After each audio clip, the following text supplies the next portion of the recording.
तर आहे मित्रांनो, गुड मॉर्निंग. मी आज सकाळी स्कूलमध्ये जाण्यासाठी आणि आज माझा पीटीचा पिरियड होता, कारण आज थर्सडे होता आणि माझा येल्लो हाऊस आहे, म्हणून मी पटकन माझा ड्रेस घातला येल्लो आणि नवीन शूज घालून मी पटकन शूज घातले.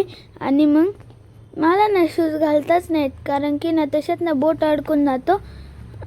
आणि मग मी सगळ्यांना बाय केलं आणि निघालो स्कूलमध्ये. स्कूलमधून आल्यावर ना माझी अशीच मस्ती चालू होती मम्मीसोबत, कारण ना मम्मी मला ना काम सांगत होती, म्हणून मी झोपायचं नाटक करत होतो.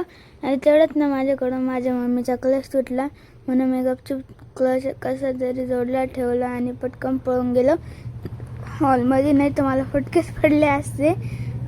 आणि मग त्याच्यानंतर माझ्या मम्मीने ना मला चहासोबत खायला केले ते गव्हाचे धिरडे, जे की ना खूप छान लागतं खायला, खरंच खूप छान लागतं. आणि त्याच्यानंतर माझ्या मम्मीने मला पाठवलं कोथिंबीर आणायला, म्हणून मी पटकन कोथिंबीर आणली.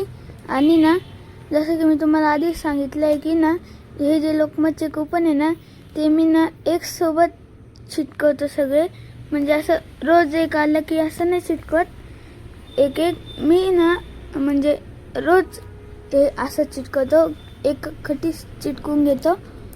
आणि मग आमचे कुपन पण चिटकून झाले. आणि कसं वाटलं तुम्हाला व्लॉग? लाईक, शेअर, कमेंट आणि माझ्या यूट्यूब चॅनल सबस्क्राईब करा.